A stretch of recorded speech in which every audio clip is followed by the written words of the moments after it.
Hi, nice to meet you. My name's David Harry. I'm a lecturer in history and deputy head of the Department of History and Archaeology. I'd like to talk a little bit about history first. History's more than just a subject, it's part of who we are. And it's something that brings us together, and there's something profoundly human about the quest to try to make sense of who we are and where we've come from. History's not just something you study for 3 or 4 years and then forget about it. The pursuit of history is a lifelong journey of discovery.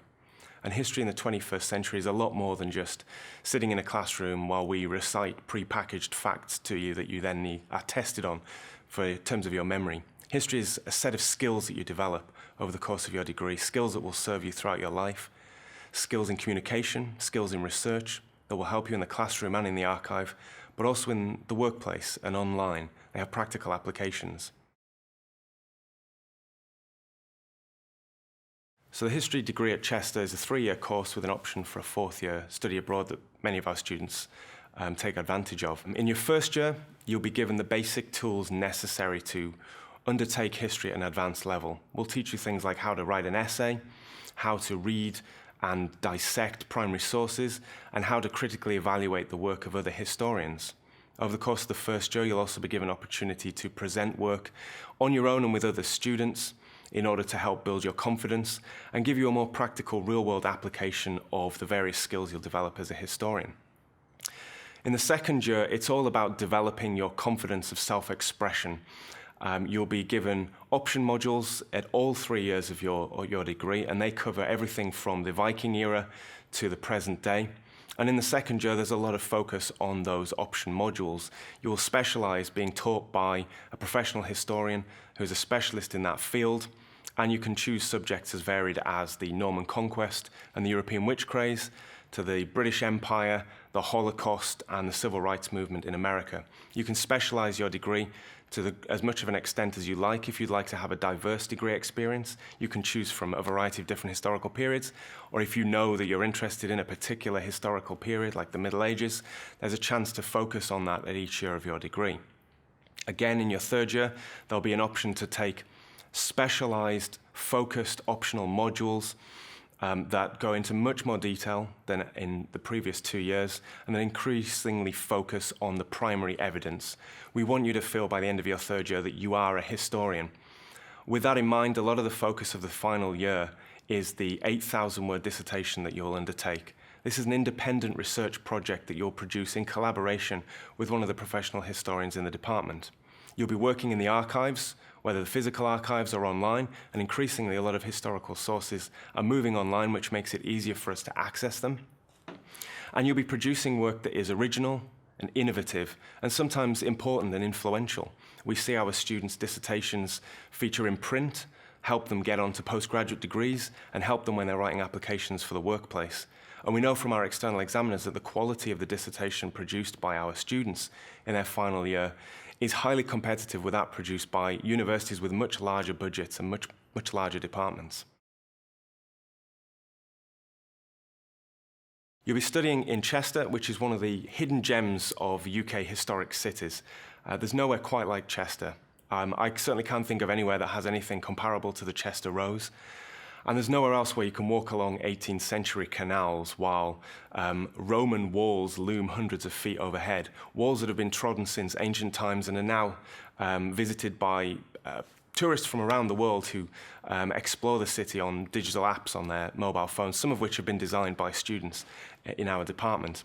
Chester's a 21st century city with a 2,000-year history. It's a fantastic place to study. It's well equipped for the aspiring undergraduate historian.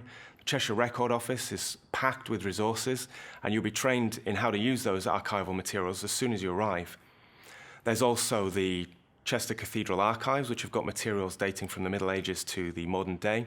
There's the Military Museum, for those of you interested in military history. And there's the Grosvenor Museum, which has got great resources for those of you interested in the history of material culture.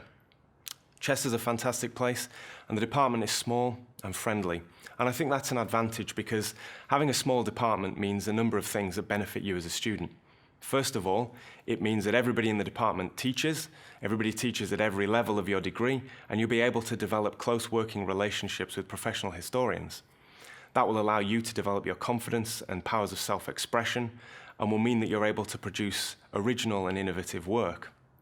Additionally, a small department means we get to know our students, and as an educator, that's really important to me.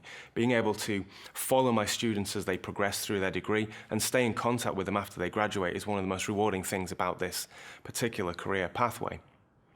So the department is small, the city is beautiful and well stocked with resources, and we'll do everything we can to make the most of your time as a student at Chester.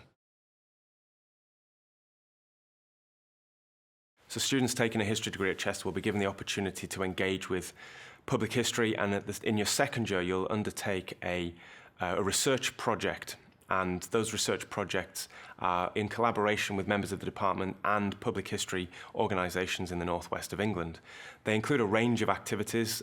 Each year it varies, and some of them are often quite exciting and innovative and test our students in exciting and novel ways. We like to make sure our students have digital skills training, for example, and sometimes these projects involve video editing, app design, and this year my own students helped develop a tour of medieval Chester that's going to feature in the forthcoming BBC History Fringe Festival, which we're hoping to invite to Chester next year. As a student in the history department, you'll be part of our research community, and that means being involved with activities inside and outside the classroom. You'll be invited to our research seminars where you can hear members of the postgraduate community and academics share their work in progress. You'll also be welcome to attend our public history events in the city of Chester. And of course, our students help organise and are involved in the BBC History Fringe Festival, which has visited Chester and intends to do so again. Additionally, there's a history society, there's an archaeology society, so there's plenty of opportunities to socialise. And if you're a little bit more aggressive, there's also a historical European martial arts society, which I understand to be quite popular. Because history, like many humanities degrees, is about developing personal skills, our graduates can go on to work in a variety of fields. The limit is only really your imagination. But many of our students return to study a master's degree, either at Chester, turning their 3-year or 4-year course into a 4 or 5-year degree, or elsewhere, and we've sent recent graduates to study postgraduate work at Durham, at York, and at Oxford. Those students who go into the workplace, many find themselves in teaching, which as a teacher is something that I can understand, and as a department we're keen to support. And we've got close links with the Centre for Education, who've got an outstanding Ofsted-rated PGCE course. Historians have traditionally also gone into the law. All those skills of research and communication that you've been acquiring during the course of your degree make for an excellent barrister or solicitor. And our graduates, recent graduates, have gone into work for the civil service, into the creative industries, and even into accounting and finance.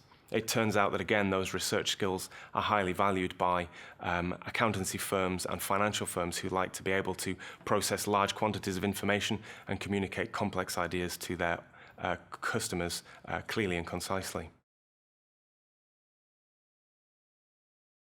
If you have any further questions, please feel free to get in touch by email or on the University of Chester website.